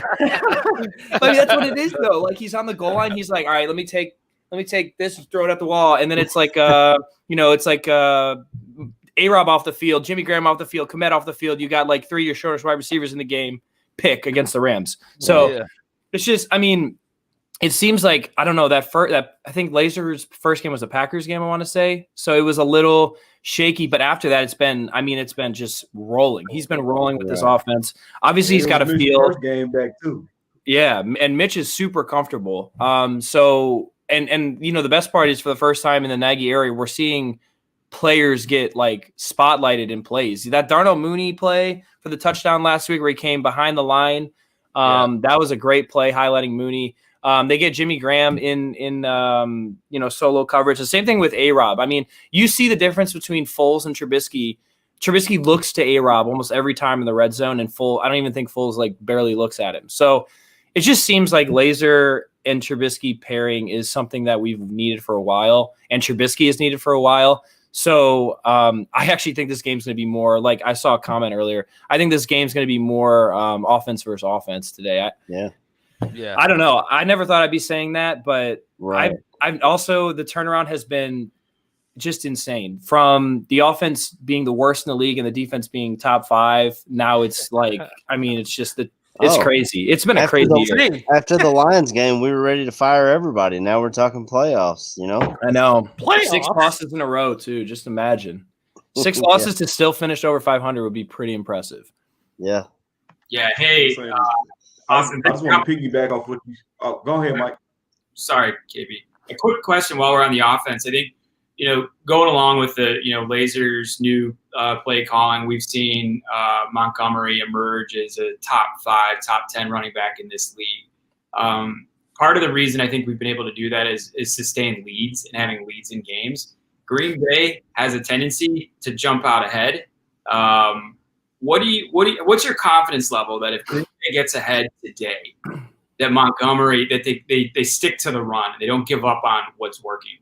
Yeah, I would say, I mean, we saw it last week in spurts, I guess. But Green Bay is a first half team.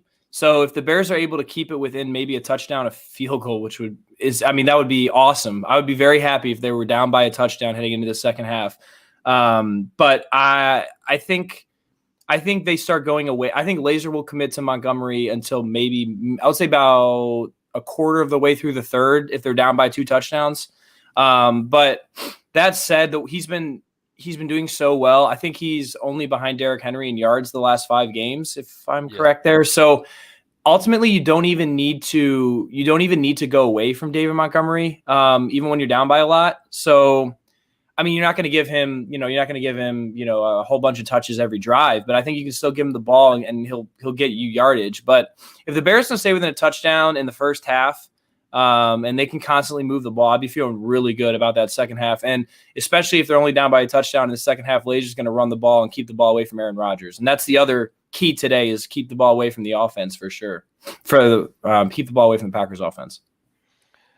Yeah, definitely, man. I mean, keeping our defense off the field, and you're right. Like when you said, we kind of flipped the script this season, right? We went from a defense that was playing well to an offense that was shitty to an offense that's playing great and a defense that's shitty, and we got to find that common ground. I think the resurgence of the offense is definitely, put fear into other teams, man, and watching these last 4 games and seeing this all come together, and I think it does.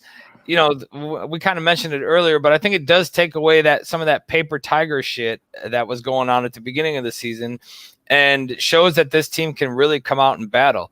Do I want to get in a shootout with Aaron Rodgers? Hell no, not at all. I don't want to be in that scenario, but I feel if we stick with this running game, right? If we use the short passes as an extension of the running game, and we just methodically move downfield and stay consistent with the run and the pass, and don't get too much Nagy into, throwing all passes. I think this game's gonna be sort of a shootout, man. And it comes down to our defense and making tackles. I think it comes down to them just not letting the dude slip a tackle, making the tackle on contact and getting it done, dude. I know you got your show coming up, dude. Why don't you, before we get your prediction and everything, why don't you go ahead and plug what you got going on over at Lakeshore Live and anything you got going on, man? Yeah, we got Lakeshore Live podcast. You can follow us on Twitter at LSL_pod, Lakeshore Live podcast on Facebook and Instagram. Also, Lakeshore Live podcast on YouTube. We're live on all those platforms at 10 a.m. Central today. Just doing Chicago stuff, having a lot of fun with that. And then if you guys are reality TV fans, I've got a pretty kick-ass reality TV podcast. Challenge, Amazing Race, Bachelorette, Bachelor, all that kind of stuff. And we interview some awesome guests there. It's Reali, REALI_T pod. Reality podcast on Facebook and Instagram as well. So just some stuff there. I also want to shout out Mike. Got my neck gator supporting Bears Care. If you guys like the logo as well, you can head up to Deep Dish Tees and check that out as well. Have a great cause. Pumped about this. I just got this when I came back from Pennsylvania yesterday. So you guys awesome stuff. Yeah, you guys have a pretty sweet logo. Made it really, really easy to mock that up. The skyline at the bottom with the different colored blues. But it's good stuff, man. We really awesome. Yeah, I appreciate the design. It's sweet. I love the skyline and everything in there. So right on. Definitely, man. We were talking a little earlier before we started the show about the reality podcast, but I'm gonna tell. I know it's definitely not talking stuff about the Bears really here right now, but just so you know, I know you do the challenge on the reality podcast. You know that dude Derek is a huge Bears fan. Is he really?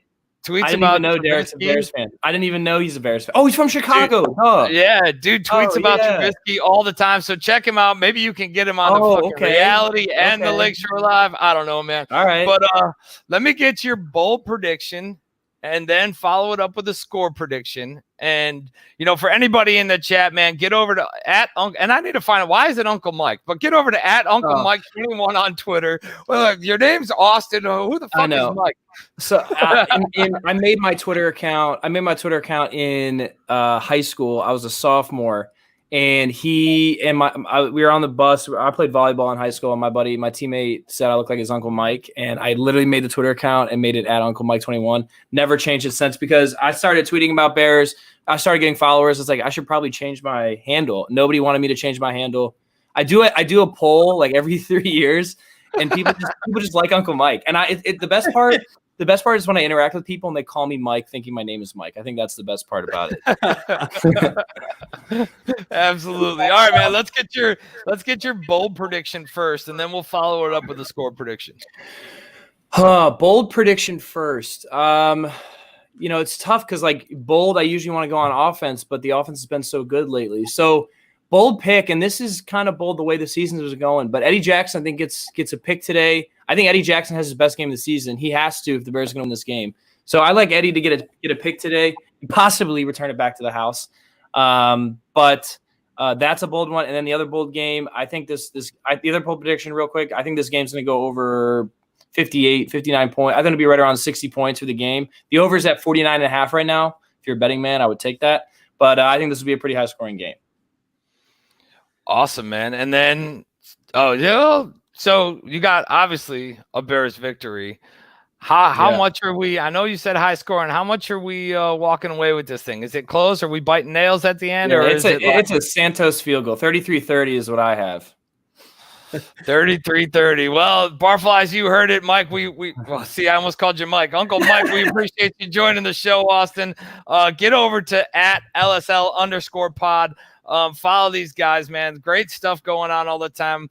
I met him at camp a couple of years ago. We chat on Twitter back and forth all the time. Great dude, man, and they're always bringing it. We appreciate everything, dude. Let's go out and get this big Bears victory today, man. And we look forward to hearing from you in the future, dude. Awesome. I appreciate it, guys. Have a good one. Enjoy the game today. Go Bears. You too. All right, Austin. We'll see you, man. fellas. What a great dude, man. I mean, we met a couple of years ago at camp. It was the last camp that there was, unfortunately, and it was the last one that's going to be in Bourbonnais. But we met out there. Great dude, and always back and forth, just Bears talk, just always shooting the shit about the Bears, man, and and getting after it. All right, boys, we're gonna run into this thing. Let's go with a little bit of Mitch, and then let's go with score predictions and all that. KB, Mitch today, dude. How much pressure is on this kid to come through? Is this the biggest game of his career right now, today? Biggest game in his career. I'd say it's kind of hard to say biggest, man. But we have to be prisoners of the moment at the moment, man. We got to live in the today. Right now, it's the biggest game of his career. You're playing for a contract. You're playing to get a team that has technically, when we went on that 6-game losing streak, has no business being in the playoffs. You're on the precipice of getting this team into the playoffs, and you're probably the biggest reason, whether Bears fans want to agree with that statement or not. Mitch is the reason why we're going to be in the playoffs if we make it to the playoffs. If Nick Foles had been our quarterback, we still would be on the slide right now. That's the honest to God truth. Mitch is going to ball out, man. You look at how he's played, he's been unfazed by these past few weeks. He's a different player than what he was. We all give Nagy shit for benching him, but the man might have needed to be benched to realize what he has and what he needs to do. I agree with that. Just not as long. Yeah, not as long as he should have been. But he needed to be sat down to see somebody come in and take his job so he can understand, dude, I'm the quarterback for this damn team. And these are my players. These are my troops. This is my team. That's what he needed, man. And he's playing like that's what it is, man. So, like I said, living in the moment, biggest game. You're the reason why we're here, man. So that's why I'm looking at it from. I think so too, and I think everybody in the chat is kind of agreeing that this is, even though I mean Mitch has already had a playoff game, but at this point right now that this is, the biggest game that he's faced, man. And I mean I think he's gonna come out and do it. Well, we just blocked Spike in the chat again. For some reason, this dude thinks we're murderers. I mean, maybe it's because KB's drinking a twisted tea. I don't know, dude. I'm just saying. I'm just saying this dude's been endorsement, bitch. We hit you on the face. Somebody on this show is going to be charged with the murders. Is the last thing I seen. Maybe it's me. But I whatever. Enough about that, dude. But definitely, I think this is a big game for Mitch, man. I think Mitch's whole, like we've said a number of times, this resurgence factor, right? And him coming back, I think the benching puts a horrible taste in his mouth, though, and that he's ready to go, that he's kind of done with this coaching staff and done with them believing, or not believing or believing in him. But I think it also puts that I'm going to prove to you, I'm going to show you right now what you're losing after this season. Badge, I don't know, man. Maybe I'm off here, but that's kind of what I think. I'm in total 100% agreement with you, Bobby. I think Mitch gets benched. He had a lot of time to himself. He came out, said it in an interview that he was left, cast aside, was left by himself to kind of have to do things on his own. And I think it was a benefit for him. I also believe, as you just said, Bobby, I think Mitch is here the rest of the season. When he became the starter, he was out to show that he could play in this league, and which I think he's done. Now, whether that means he can play in this league and the offense has to be built around what his strengths are, well, good coaching staffs do that. So I think Mitch is going to show out today. I think that the Bears will win this game, go into the playoffs, and I think that the Bears will perform well. And then I think when their time is done, hopefully, fingers crossed, that's with the Super Bowl. I think Mitch is ready to go. I think he was done dirty. I think he took a lot of the blame. I think a lot of the blame was pointed to him as him being the problem, when all along it was the coaching staff not using players to their strengths. And it's unfortunate. I mean, you sit here and a few weeks ago, Mike, we talked about it on Friday and last week's show, and AC and KB, this coaching staff, I mean, the things that have transpired under this regime are kind of fucked up. And now you're going to lose a guy like Mitch, who the coaching staff has finally figured out how to use, and yet the coaching staff is still going to be here next season, and it's probably going to be fucking Nick Foles that's our starter because he's under contract. So I think it's piss poor coaching, piss poor front office management on recognizing good players. You can look at multiple positions and see that. Offensive line, quarterback, running back, and that's just on the offensive side of the ball. You saw Buster Skrine getting beat regularly, and they still kept throwing him out there until he got hurt. Chuck Pagano, his defense in the beginning of the season, things seemed to be going well. Well, they hit that losing streak, and the defense was a major part of giving up a lot of freaking points. So if I'm Mitch, I'm out. Fuck it. I don't even want to be here because I don't really think the coaching staff, they say now that they want me here, but they thought Nick Foles was going to come in here and be the fucking godsend of this team and lead this team. Man, Nick Foles couldn't carry Mitch's jock right now. And I don't, all you Foles lovers, sorry, but it's the truth. Foles could not do any of what Mitch is doing right now. I don't give a shit. He couldn't. The guy, it's like, I think Mike Glennon would be a better backup at this point than Nick Foles, personally speaking. Yeah, KB said that we don't make the playoffs without Mitch, or if we make the playoffs, it's because of Mitch. I agree 100%. Go back to week one, though. Go back to before the season started. If KB would have said that, you would have been asking, what else is in that that twisted T can. There was every one of us believed that the defense was going to carry us through. And Mitch's, after the benching, he came back with a level of swagger and confidence that none of us had ever seen from him before. And this game has implications not just for himself, but across the entire organization. Bears get blown out, fire everyone is right back into the conversation. And it should. And maybe it should be regardless of what happens today. But this is 100% absolutely the biggest game of his career, far and above the playoff game against Philadelphia because of that, because of all the implications and everything that's happened this season. And the fact that he's carried us, or he's gotten us through these last 4 weeks back into contention in a win and you're in scenario where you control your own destiny, 100%. That was all Mitch. So I don't know, man. I mean, go back. Like, I was one of the people that said, let's bench him. Let's see what Foles has, right? I thought he was part of the problem, and I think we learned he wasn't. He really, really wasn't. And, yeah, I mean, this game is huge for him.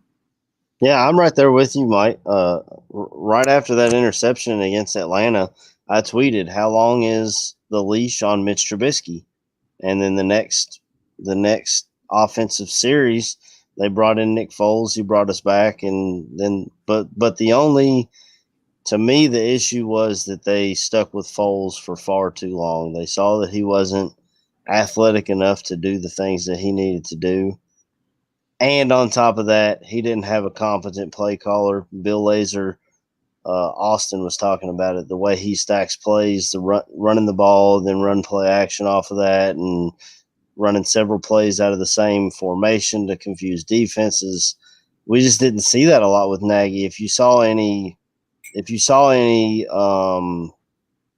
imagination with Matt Nagy, it was putting a offensive tackle at tight end and throwing the ball to him, or running a reverse that he doesn't even give it to like Mooney or someone with some speed. He gives it to like a tight end on the 1 yard line. Well, that was Lazor, but still, you get my point. Like,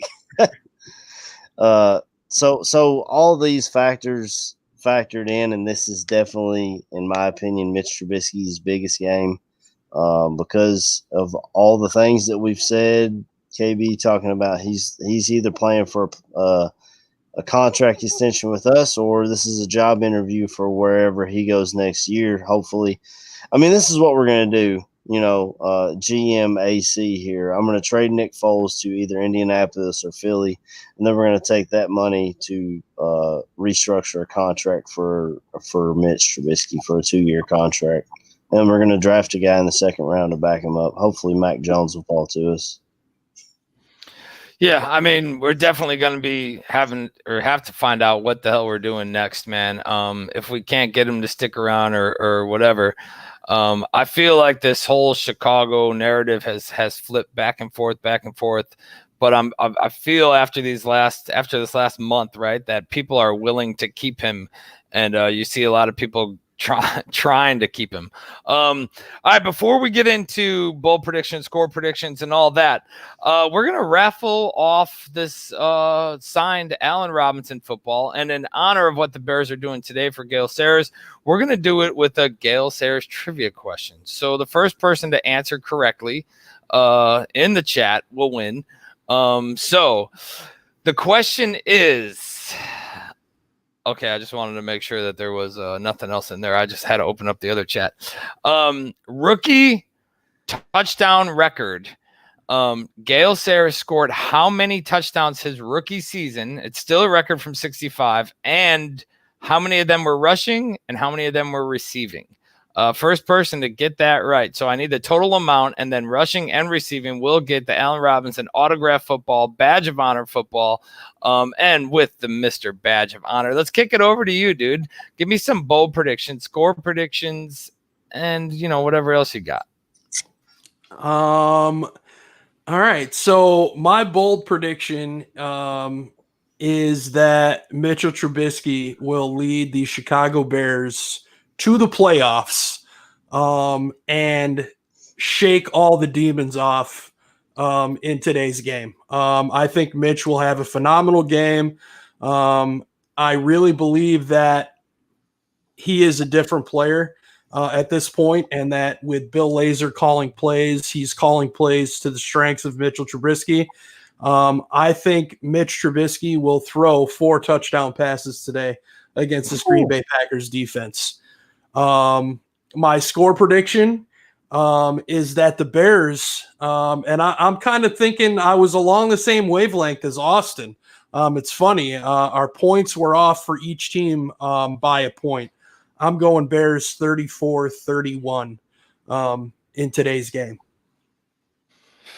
With a big bear down. All right, man. I mean, people in the chat are close. They're close, but they're not right yet. That I asked for total. I asked for rushing and receiving.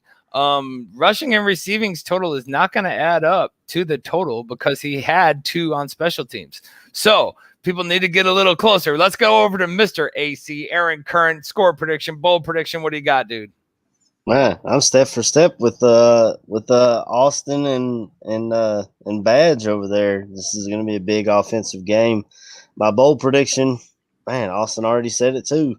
My man, I'm wearing his jersey today. Eddie Jackson gets his first interception of the season. Now we all know that he had one earlier that got called back, but he gets his first interception of the season. I know that might not sound too bold, Eddie Jackson gets an interception, but Aaron Rodgers just doesn't throw interceptions, so that's why it's bold to me. And I think this is a huge offensive performance.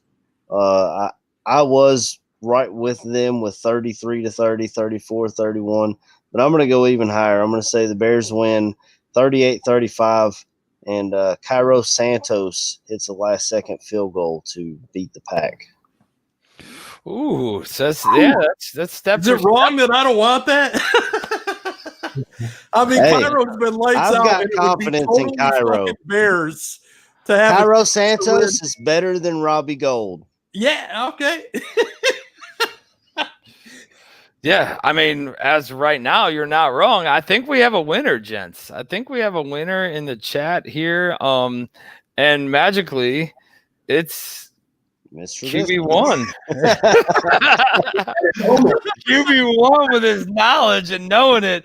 Hey, Mitch, go ahead and follow us on Twitter or shoot us a DM at the Barfly Tailgate. We'll find out who you really are and send you this ball. But we're not surprised. Would it be if it was really Mitch Trubisky? We're not surprised. Hey, Mitch loves him some Allen Robinson. We all know that. I mean, I'm not surprised Mitch is in the chat. I mean, that's just the way it goes. All right. So you guys are, I think all of us, right? Nobody's wishing them demons. All of us are kind of going step for step with this right now. But let's go over to Mr. Ryan Kirkland Billings. KB, give me your bold prediction, score prediction, bro. Man, y'all stole the win from me when you said the 4 touchdowns thing. I was gonna say Trubisky outplays Aaron Rodgers to get us in the playoff. Damn. Yeah. I'm still going with my bold prediction, man. Forget y'all. Forget it. Trubisky looks like the better quarterback on the field today. He outplays Aaron Rodgers. And you know what? Badge, I'm going to piggyback off you, man. He throws 4 touchdowns, dog. I played this game in Madden just the other day. I had 3 touchdowns, and I didn't even play in the 4th quarter. So I'm going to go with 4 touchdowns by my guy Trubisky, too. Oh. But I'm going to have 2 passing and 2 rushing. That's what mine's going to be. I'm not going to say they're all through the air. I'm going to change that. Revisionist history, do what I want to do. 2 throwing touchdowns and 2 rushing touchdowns. Trubisky has a flawless game, and Trubisky looks like the better quarterback on the field today. I mean, speaking of bold predictions and score predictions, last week I said Trubisky was going to have 4 touchdowns and we were going to win 41-17. I was spot on with the score prediction, and my touchdown prediction was 1 off. So, I mean, who was 23? Who was 23? Get him out of here. I don't need the negative energy today, homie. I can care less of what you think. Get the fuck out of here. My boy AC was right. I seen the score prediction. Yeah, he was right. I mean, maybe we are delusional, but whatever, man. Give me your allow us to live in our delusional world. 2-3. Give me your bold prediction, score prediction in the chat, and let's see. Bold prediction is we catch my man slipping with the. You might want to hear that shit today, man. Get out of here with that, bro. We could be in the playoffs, and you want to sit here and be a downer. Bro, get the fuck out of here, bro. Yeah. My score prediction, man. I'm just for good luck. 34-28. I don't know how you make those points work, but I need Walter Payton's number out there today. Everybody, man. Gotcha. All right, let's get it over to Mr. Schaefer, Mr. Southlot, Mr. Mike Schaefer, Mr. fucking Tunnel of Funnel today. What you got for us, man? What's your bold prediction, score prediction? I'm going extra bold and spicy today, boys. This is finally the week that Robert Quinn doesn't let me down. I've thrown his name out there multiple times because it doesn't get any bolder. Robert Quinn's going to show up on the stat sheet in a big way today with 2 sacks, making an impact, getting Aaron Rodgers' jersey all dirty. But a bolder prediction. I think we all remember the last time a jersey number was commemorated against Green Bay. There was number 34 that the Bears were wearing, someone by the name of Walter Payton, and there was a fingertip that blocked a kick at the end of a game at Lambeau Field. And with Gale Sayers, number 40, going to be on the field today, I feel like Gale Sayers is going to play a role here. There will be a blocked kick to win the game.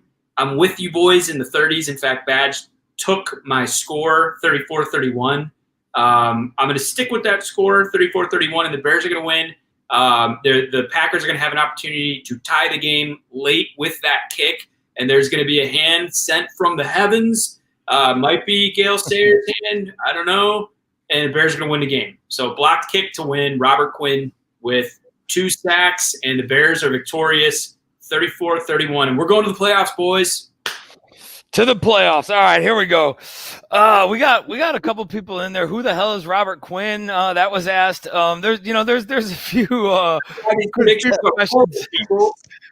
There's a few questions up in there, and I don't know, man. I think if Quinn does do this today, he's going to be compared more and more to Leonard Floyd, and that he only plays versus the Packers and whatever. But either way, we'd be on our way to the playoffs, and I'll take it also. My score prediction is going to be 31-27 Bears. I think although 27 points is still a lot of points, I think we're going to see this Packers offense struggle a little bit.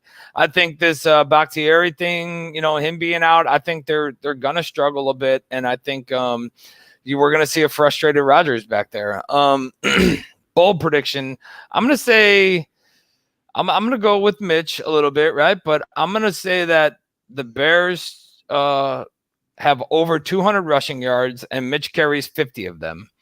50 plus rushing yards for Mitch. And whether it's on one scramble play, I don't give a fuck. I'm just saying the 50 plus rushing yards for Mitch. And on the other side of the ball, bold prediction, I'm going to say Duke Shelley gets a pick. The Duke comes in and he gets a pick. And, whether or not he brings it back, I don't know. Who fucking cares? I'm just saying that he gets a pick. So that's what I'm going with, man. I think that we see a team that is fighting for their chance to stay alive, and we see a team who is on the opposite side of the ball. We see a team who is doesn't have as much invested. I know the Packers are playing for a first, for the bye, and that I just think that you're going to see the wind taken out of their sails a little bit today, and that this Bears team is going to look really, really good today. There's a lot of scenarios that can get the Bears in today. I don't know if we want to go down the list of that real quick. You know what? Oh, there it is. Perfect. So these are the scenarios that get the Bears into the playoffs today. Obviously, with a win, right? We're in. With a win, we're going. Now, you got Cardinals, they could win. The Rams could win. Niners could win. Seahawks could win. For all of you that are in the chat and out there, we will share this on our Twitter page. But there's a lot of scenarios. We can lose and still get in. There's a lot of scenarios that get us in. There's even less scenarios that put us out. So looking at this game today, man, I think we're in the playoffs. And I know we're saying that it's all on the Bears and it's all, they need to do it. They really don't, but there's a lot of scenarios that get us in. and there's a few obviously that put us out to the curb and changed this up. Cheat to win, Eddie Guerrero. Robbie here. Robbie. Yeah, Robbie's comments are fucking great, man. And who was it? Robbie that had the Al Qaeda comment? Yeah. No, I don't know. I don't remember. I don't know. That's dude. I was like crying from that comment on the New Year's show. He said whoever it was said that I would. If the Packers were playing Al Qaeda, I'd be struggling with who to cheer for. Yeah, something along those lines. I just want to say, I hope we get in and play the Saints because I really don't want to face the Packers 3 times. I mean, we may have to eventually play them again in an NFC championship game, but I'm going to delay that as long as possible because to beat somebody once is hard enough, but to try and beat them 2 out of 3 times, especially a team like the Packers are, that'd be extremely difficult. Plus, you could play the Saints without a running back, so there's that. Yeah, I agree, man. I would get over the negative Bears fans.